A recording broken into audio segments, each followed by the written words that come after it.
Thanks for staying with us. So we're still having this conversation, and I'd like our callers to, call in and tell us what they think and or mourn with the family of the former president who just passed away.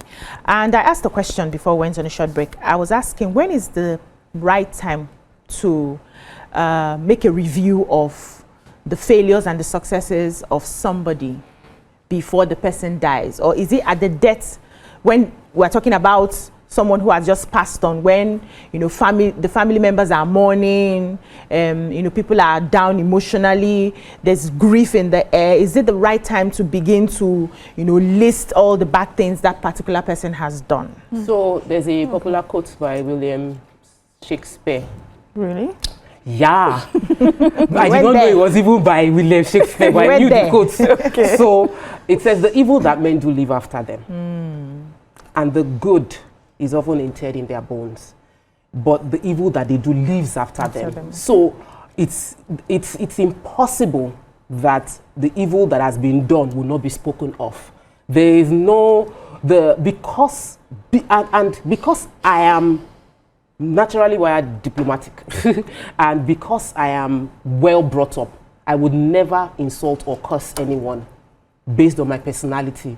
I would not even if you do me evil, I will not insult you or curse you. I leave you to your fate. So the comments out there, those that are insulting the late president, those that are cursing him, I feel that it is extremely misguided and it is wrong. You don't need to. You are alive. You have the opportunity to write your own story. He has written his own. He has ended it. He has gone to face his judgment. You take what you have and write a good story for yourself.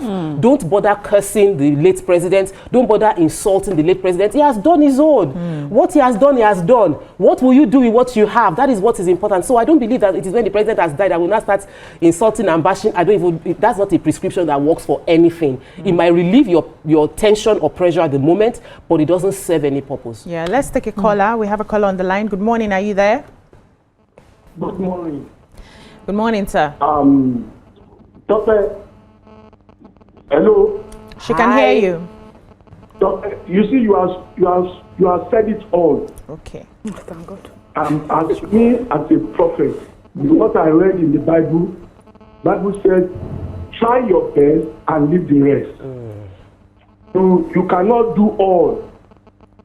Our former president, the late Muhammadu Buhari, has tried his best. I remember in 1985, I was in secondary school when he introduced why against indiscipline. Yeah. Why against indiscipline? It corrects so many things in the country there. And when he was the president, as a civilian president, he introduced fight against corruption. And he said this corruption does not kill. He said if you don't kill corruption, corruption will kill you. Corruption will fight back. So that is about what he has done right about his own life and on the country. You see, people who talk, the people who always talk, whether you are alive, whether you are dead, so cannot even do their home, they can't do their family. How much more talk of the country? So cannot, even the country is too big. We're talking about even somebody's home. They cannot rule their home. They cannot rule their family. They cannot even take care of their home. So how much more a country? A full country. With blessed memory, God will give him more rest. God will give the family the fortitude to bear it. I pray that everything that we do, God should help us and give us more knowledge. Thank you very much. God bless you. Thank you, Happy sir. New Week. Thank you for your contribution. So, failure of policies are human factors. They are human errors. You are in office, maybe you, for an action you have taken or an omission that you have, failed to do, things will happen. Things go wrong. Things go wrong. But did you outrightly carry gun, rob, steal, maim, kill? No. You might not have been able to know or make your policies, and the kind of government we still run is one that you rely on your eyes on the ground.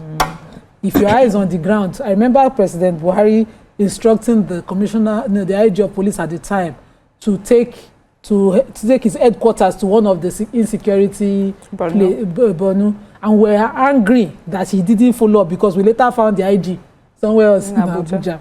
Nima, can I pause you a minute, take Abiodun and come back to you? Yes, please. Abiodun, are you there from Ikorodu? Good morning. I'm with you. Good morning. Good morning. Hello? We can hear you, ma'am. Okay. Good morning, everybody. Good morning, ma'am.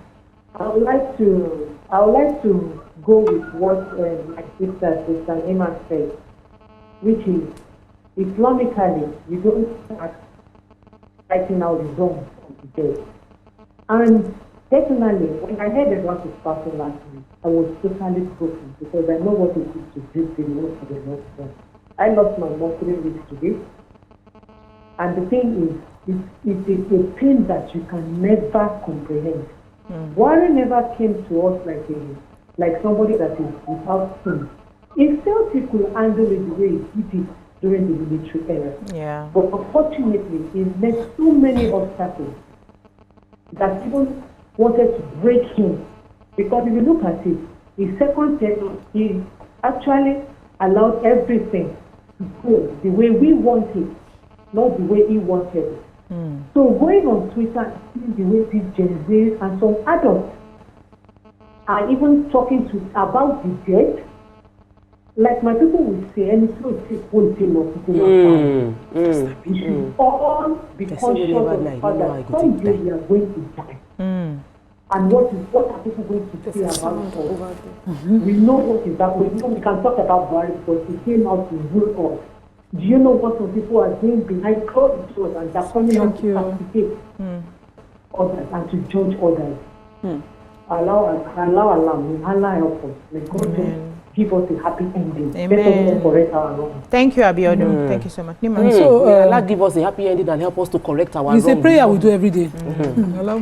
Let me not be doing prayers on the show. So we do it every day. Happy ending, a good death. Be able to correct your a good death. We do it every day. And President Buhari at the time had instructed the IG, who is trained in security, to resume somewhere in Benue as his headquarters at the time. We took the papers a few weeks after, and we found the IG somewhere else.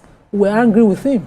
The president, Ashiwaju right now too, as you know, continuously as the ADCs, what's it called? Chief of Defense Staff, the Chief of Army Staff, all of them to do something needful. We see the corruption within the security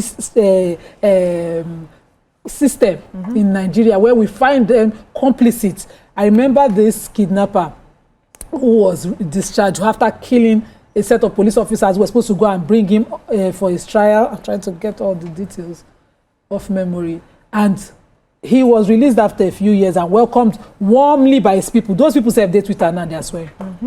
You know, he was welcomed warmly by his people. The police officers whose families were rendered without breadwinners, they are the only ones mourning. So it's just not a balance. When we say it's evil of a leader, we have leaders like Adolf Hitler that she has mentioned. Someone is sitting in Israel right now, busy killing babies, you know, enjoying it. You know, as there's been an orientation of killing babies and killing helpless people and enjoying it.